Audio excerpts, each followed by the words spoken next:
Assalamualaikum warahmatullahi wabarakatuh. Bagaimana kabarnya teman-teman? Semoga kita selalu dalam keadaan sehat ya. Nah, dalam pertemuan kali ini, kami dari kelompok 5 akan mempresentasikan materi dengan judul Pendekatan dalam Pengembangan Sosial Emosional Anak Usia Dini.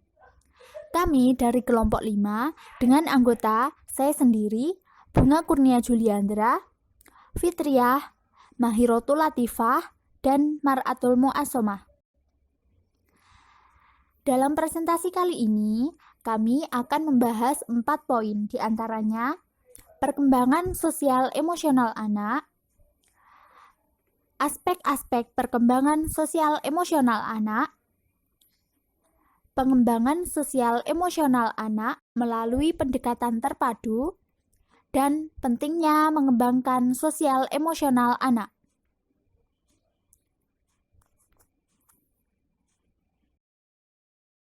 Perkembangan sosial emosional anak. Menurut Harlock, perkembangan sosial merupakan kemampuan dalam berperilaku dengan petunjuk sosial dan terbentuk menjadi individu yang mampu demi bermasyarakat.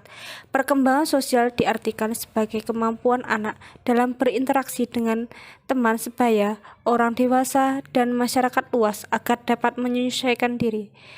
Menurut Normalitasari adalah kemampuan anak untuk memiliki pengetahuan dalam mengelola dengan mengekspresikan emosi secara lengkap, baik emosi positif maupun negatif, mampu berinteraksi dengan anak lain atau orang dewasa di sekitarnya. Perkembangan sosial emosional anak atau lanjutan. Karakteristik bersosialisasi TK diantaranya adalah 1.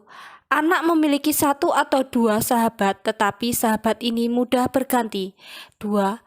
Kelompok bermain cenderung kecil dan tidak terorganisir secara baik sehingga mudah berganti-ganti. 3. Anak lebih mudah bermain bersebelahan dengan teman yang lebih besar. 4. Perselisihan sering terjadi namun hanya sebentar, kemudian kembali kebaikan. Karakteristik emosi pada anak antara lain 1. Berlangsung singkat dan berakhir tiba-tiba. 2. Terlihat lebih hebat atau kuat. 3. Bersifat sementara. 4. Lebih sering terjadi, dapat diketahui dengan jelas dari tingkah lakunya. 5. Reaksi mencerminkan individualitas.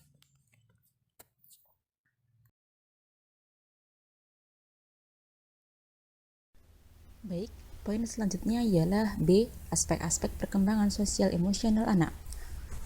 Pencapaian suatu kemampuan pada setiap anak bisa berbeda-beda, namun demikian ada patokan umur tentang kemampuan apa saja yang perlu dicapai seorang anak pada umur tertentu. Dalam buku pedoman deteksi dini tumbuh kembang balita yang diterbitkan Departemen Kesehatan RI tahun 1994, dijelaskan ada 4 aspek tumbuh kembang yang perlu dibina dalam menghadapi masa depan anak yang cemerlang. 4 aspek tersebut ialah yang pertama, perkembangan kemampuan gerak kasar, yang mana bila gerakan yang dilakukan melibatkan sebagian besar bagian tubuh dan biasanya memerlukan tenaga karena dilakukan oleh otot-otot yang lebih besar, misalnya seperti gerakan berjalan, gerakan berlari, serta gerakan melompat. Yang nomor 2 yaitu perkembangan kemampuan gerak halus.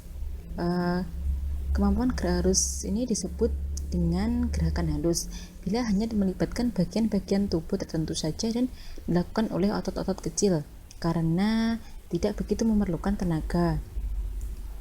Seperti contoh gerakan memasukkan benda kecil ke dalam lubang dan merobek kertas menjadi kecil-kecil. Yang poin ketiga yaitu perkembangan kemampuan bicara, bahasa, dan kecerdasan. Pada masa bayi dan balita, kemampuan berkomunikasi secara aktif belum dapat dilakukan. Ia lebih mengandalkan perasaan dan keinginannya melalui tangisan dan gerakan. Jadi pada anak usia dini itu dia belum bisa memberikan keinginannya. Kalau dia ingin sesuatu pasti dia belum bisa berbicara karena dia masih berada pada umur balita.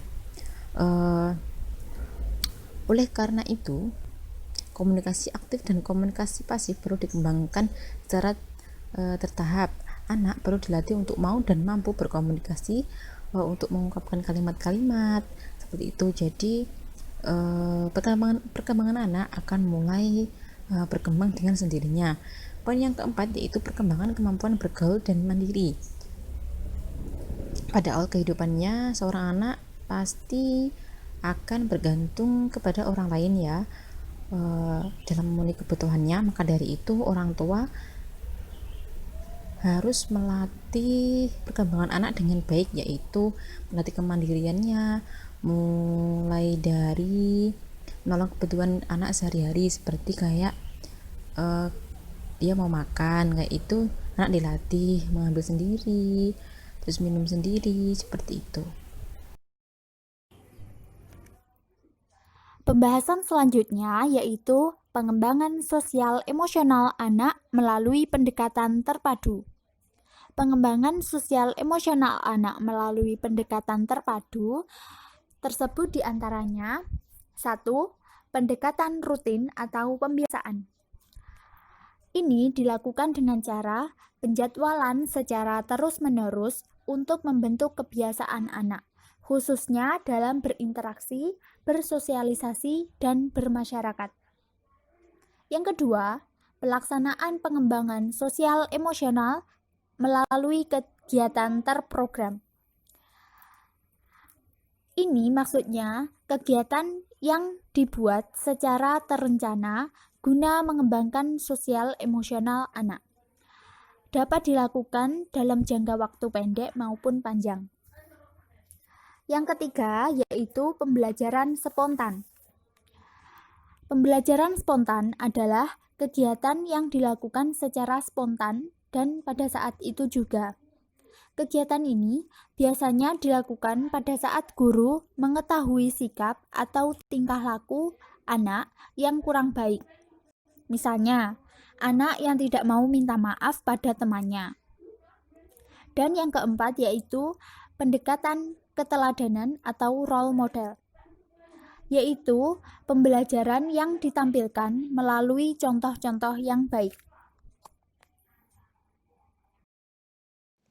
Yang terakhir, mengenai pentingnya mengembangkan sosial emosional anak. Pengembangan sosial emosi anak meliputi pengalaman dalam hal ekspresi, kemampuan mengelola emosi, dan mampu menjalin hubungan positif dengan orang lain yang melibatkan diri sendiri dan individu lainnya. Terdapat beberapa hal mendasar yang mendorong pentingnya pengembangan sosial emosional anak, yaitu ada 5 hal diantaranya. Yang pertama, makin kompleksnya permasalahan kehidupan di sekitar anak, termasuk di dalam perkembangan iptek yang banyak memberikan tekanan pada anak dan mempengaruhi perkembangan emosi dan sosial anak. Yang kedua, penanaman kesadaran bahwa anak adalah praktisi dan investasi masa depan yang perlu dipersiapkan secara maksimal, baik aspek perkembangan emosinya maupun keterampilan sosialnya. Yang ketiga, karena rentang usia penting pada anak terbatas, jadi harus difasilitasi seoptimal mungkin agar tidak ada satu fase pun yang terlewatkan. Yang keempat, ternyata anak tidak bisa hidup dan berkembang dengan kecerdasan intelektual semata, tetapi kecerdasan emosional jauh lebih dibutuhkan sebagai bekal kehidupan. Dan yang terakhir, telah tumbuh kesadaran pada setiap anak tentang tuntutan untuk dibekali dan memiliki kecerdasan sosial emosional sejak dini. Demikian presentasi dari kelompok 5 mengenai pendekatan dalam pengembangan sosial emosional anak usia dini. Ada kurang lebihnya mohon maaf. Akhiran, wassalamualaikum warahmatullahi wabarakatuh.